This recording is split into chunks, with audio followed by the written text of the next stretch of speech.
movies. I mean, obviously with Harrison Ford, it was understandable and acceptable because Harrison Ford had wanted that from the start. And the only way you were going to get Han Solo in the sequel trilogy is if he got his wish. Yeah.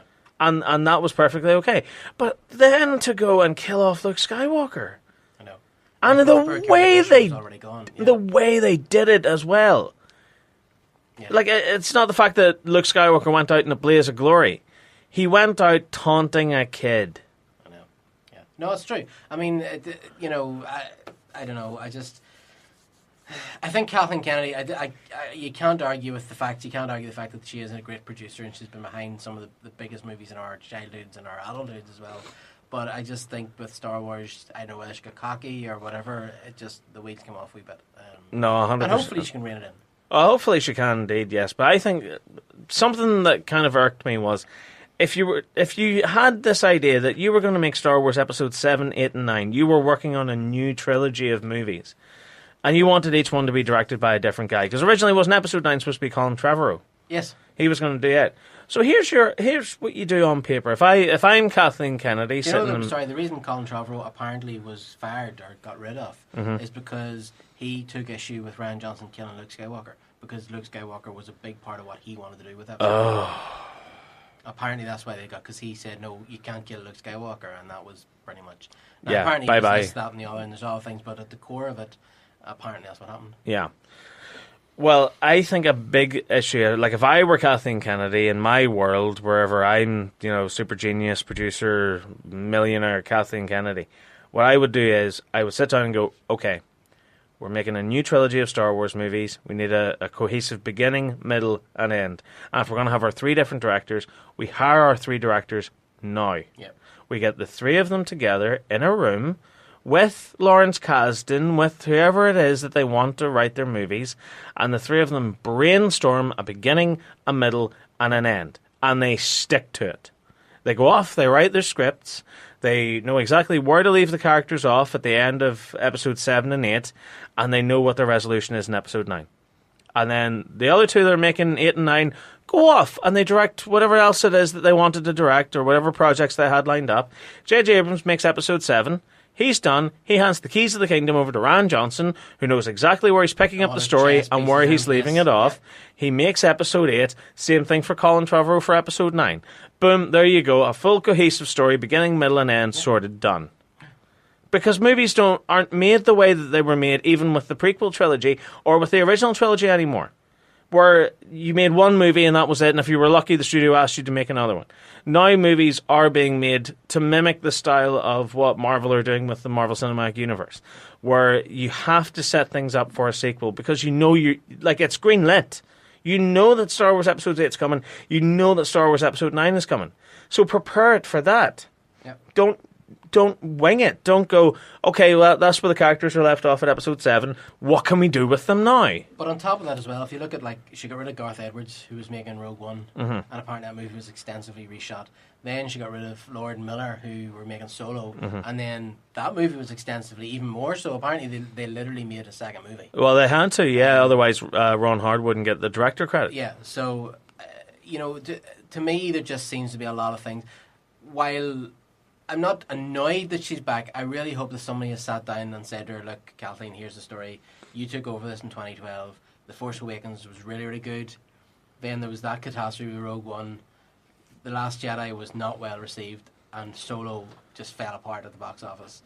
You need to pull your socks up here, yeah. And it's okay to say that. It's okay. You can say that. It's all right. You can just go, right, look, we know you can do this, so do it. Stop messing about. Yeah. Stop pushing agendas or whatever thing else. Yeah. Just tell stop listening to what Star Wars story. Stop listening to what idiots on social media are saying, and listen to what makes sense. Yeah, listen to the fans. Yeah, the fans you said we don't need you guys. Listen to them. Yeah, because they're the ones that are bankrolling you at the moment. I stopped buying Star, and not deliberately, but just because I didn't have the passion for it anymore. I can't remember the last time I bought something Star Wars.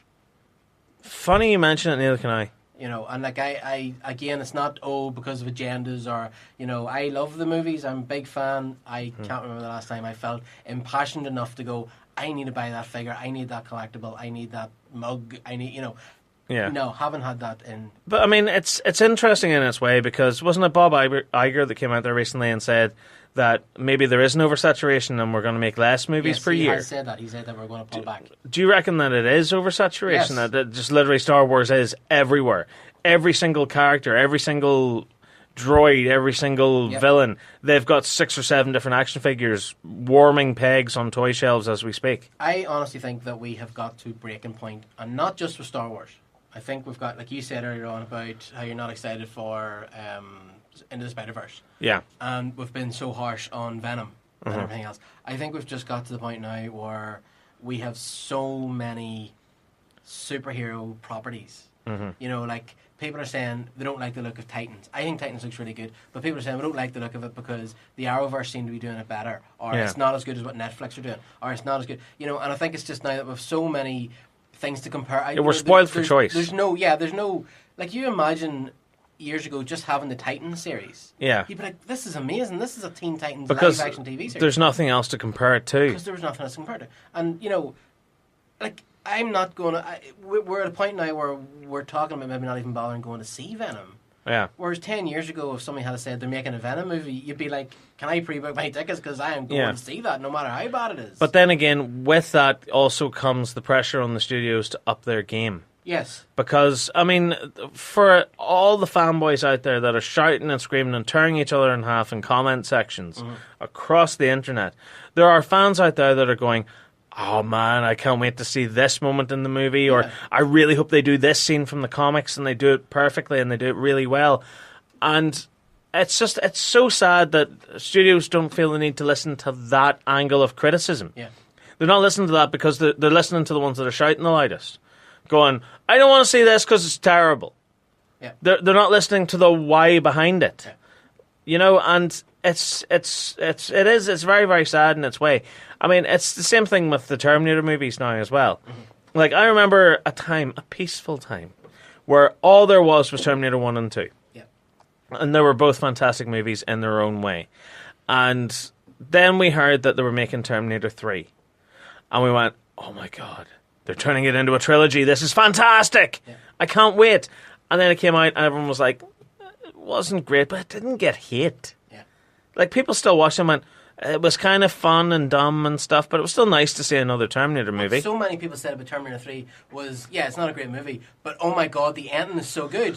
Do you know? And it was almost like, it's not a great movie, but we're so grateful for the fact that the ending was really good. But it's not just that, though. It's the ending of Terminator 3 closes the loop. Yeah, it's done. It's like, that was it. The trilogy is complete. It may be a weak movie, but it still manages to do its job. Yeah.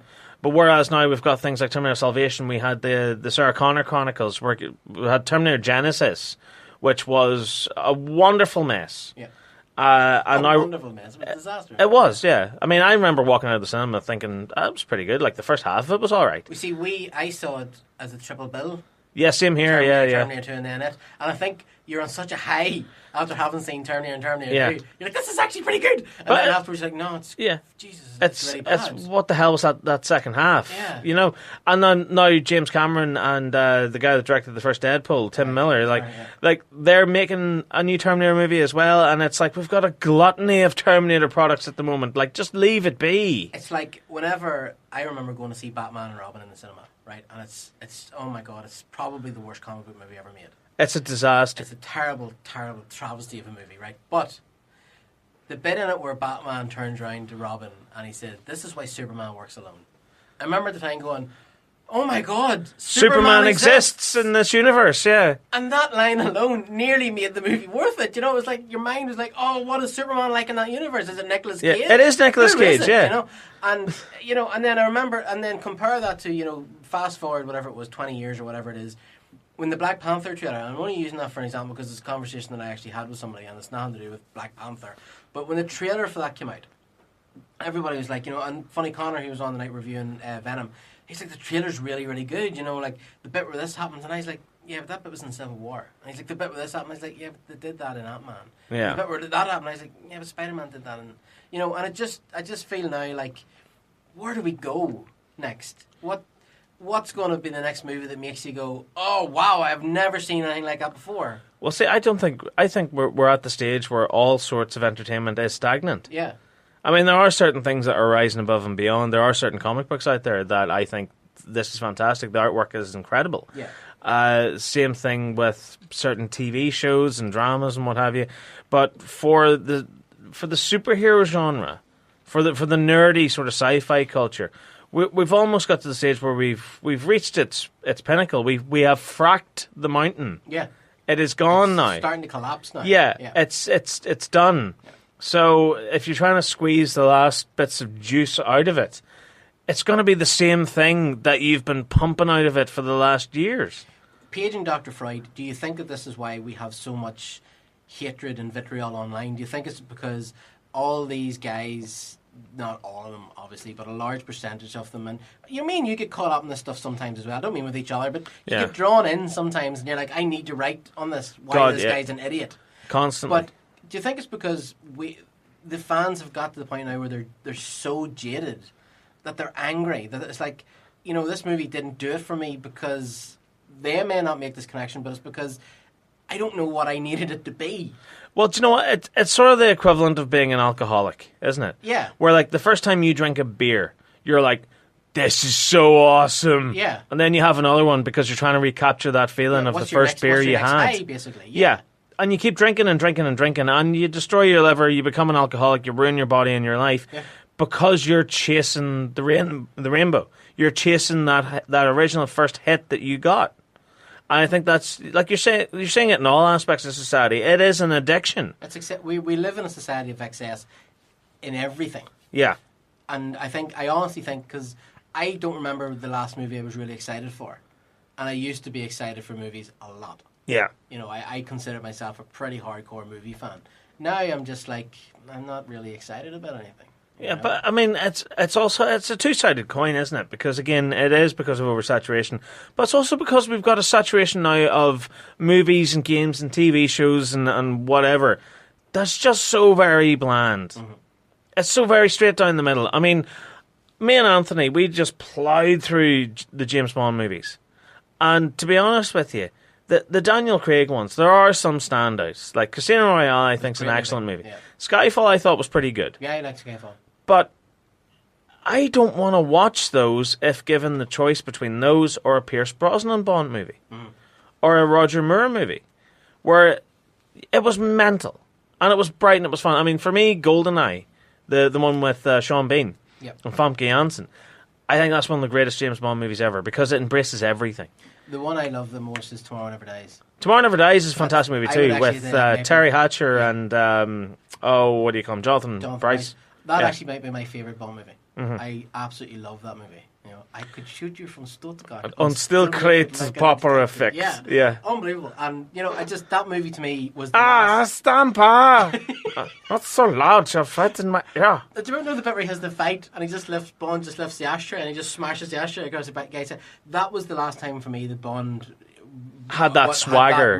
That's James Bond. Yeah. That's mental, that's fun, that's kind of dark. Do you know what? Everything going for it. In all fairness, even as far up as The World Is Not Enough, it has some great set pieces. Like the set, The World Is Not Enough. It was the one with Robert Carlyle in it. Yeah.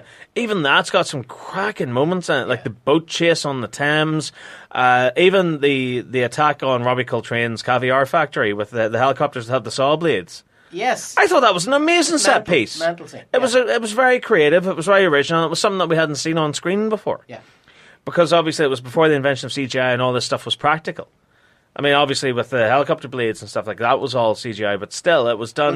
Tomorrow Never Dies. That's why that one scene. Remember the scene with the helicopter in the street? Yeah, and the bike went on, and they did that. Like they actually did that. That was real. I know the helicopter obviously was on a gimbal, or whatever, but they did that. Mm-hmm. Like a stunt guy slid that bike down and went onto the blade, and it's such an incredible scene. Yeah. And again, that was like the last time that Bond was magic, Yeah. Well, and again, it's a movie series that never warranted taking itself seriously. It knew what it was. It knew it was crazy. Even when it was Sean Connery and Dr. No, it was madness. Like Dr. No, I mean, come on. Yeah, the dude wears a plastic suit at the end of the movie. A bad guy organisation that calls itself Spectre. Brilliant. Give me that any day of the week. That's amazing. And you know what? Don't listen to what anyone else says. Don't listen to the parodies. Don't listen to Austin Powers or anything like that. Yeah. Keep being yourself. Keep being Bond. Yep. Keep doing crazy nonsense around the world. Spies, gadgets, women, Yeah. everything like that. That's what we love. That's what we love growing up. And it's nothing to do with being sexist or being racist or whatever. It's just James Bond. And that's what we love.